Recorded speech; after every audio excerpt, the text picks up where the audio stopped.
What'd you think of that LSU game? What's that? What'd you think of that LSU game? Man, I mean, LSU is a tough opponent. I mean, year in and year out, they always give us a great game. They play extremely physical. They execute really well. And they're just a great team, you know. We played the best that we could. We still made a lot of mistakes that we got to get corrected this week, but I think both teams played a great game, and we were on the winning side.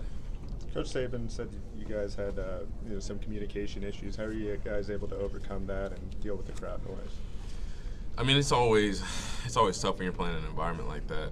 Communication is key, but you can't really hear the guy standing next to you in the backfield. It's kind of hard, but you know, those are things that we really work hard on emphasizing throughout practice. You know, we got crowd noise at practice, and we just try to simulate any type of situation we're being in the game, so we can handle it well on the field. It doesn't always work out perfect, but it's just something we got to get corrected. What was that experience like for you the first time in Baton Rouge, that kind of environment? You know, what was that experience like? I mean, it's better than you could ever expect. I mean, it's always great going and playing in a place like that. You know, the crowd's against you. You know, you got a whole stadium full of people that want to see you get beat. But you know, it's a great measuring tool for, you know, how well we work together as a team, offense, defense, special teams, and you know, to see how well we can play together and block out all those factors and just control what we control on the field. During a loud time like that, is Bozeman kind of a steadying force for the offense? I mean, Bozeman's he's a great player for us at any point in the game, no matter where we're playing. He's really one of the main anchors on our offense. Him and the front line, they do a great job of making calls, you know, ID in the fronts, pointing out keys, things like that. It makes our jobs a lot easier. But you know, he's definitely a vocal leader on the field, on the sidelines. So I think he did a great job during the game of kind of keeping us calm under, you know, the circumstances of the game and for how things were going. But he's a very key part of our offense. What was the scene like in the locker room after the game? I know you guys are celebrating Coach Saban's 200th win. What was the scene like in the locker room? I mean, everybody obviously, you know, you got to tip your hat to Coach Saban. What he's done for not only for us but for college football over the past, you know, however long he's been a coach is just, you know, it's something we may never see again. But you know, just to have him as our coach, you know, we're so grateful for what he does for us on and off the field. He does a great job of coaching us, and not just as football players, but as men. And you know, getting a win like that for him, his 200th win as a coach here, it's just, I mean, it's a great feeling, something that we could do for him. And you know, he was really proud of us the way that we fought and competed in the game for 60 minutes. So you know, we really did a good job. When you're running against this defense, your own defense in practice, what's that view like when you get the ball and you see those guys kind of standing there waiting for you? So against our defense? Yeah. Well, I mean, it's a great way to start. I mean, we all think that we have the best defense, one of, if not the best defense in the country. So being able to practice against those guys every day, I mean, it helps us a lot whenever the game is here.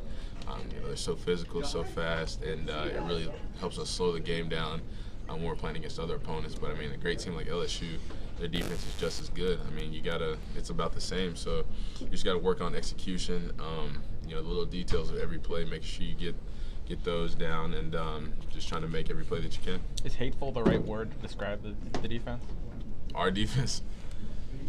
I mean, you could come up with a lot of words to describe them. I mean, I wouldn't really say hateful. It's kind of harsh, but dominant is something that I would say. I mean, just the way that they control the game, control the line of scrimmage defensively, stop the run. We got a great secondary. You know, those guys do a great job of making the offense, giving us situations that we can handle, giving us the ability to put up points on the board and being able to win the game. Who's the one guy you hate to see coming now?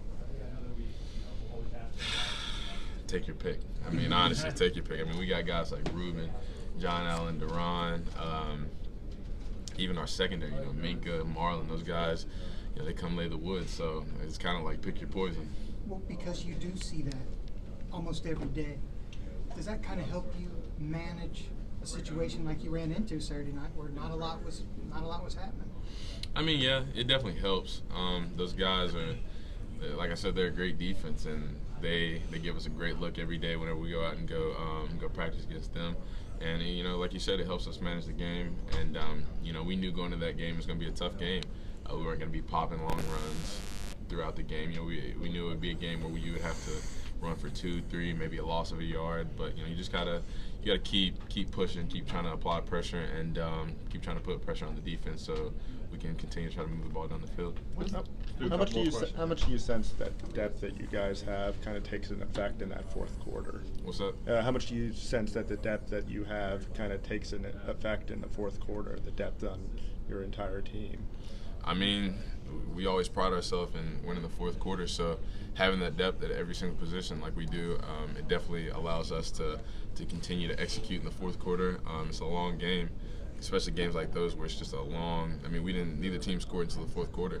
So it's just those long, grueling games where you got to go pound for pound, swing for swing with a team. But that depth that we have, we try to execute with no matter who's on the field. So when you get in those situations where it's the fourth quarter and both teams are kind of you're starting to wind down and things are getting tougher. Having that depth definitely allows fresh players to get in and try to make those plays. What have you seen from Ben the last several weeks? He seems like he's playing at a different level. And then how do you think he's progressed in just this year? I see what I've seen from him all year. I think all of us feel that way on the team. We've always known that he's a great player, and he's performing well. And that kind of goes into the whole depth thing. We having a lot of guys that can come in and rotate, whether it's me, him, Josh, any of the running backs that we need, or just any position on the field.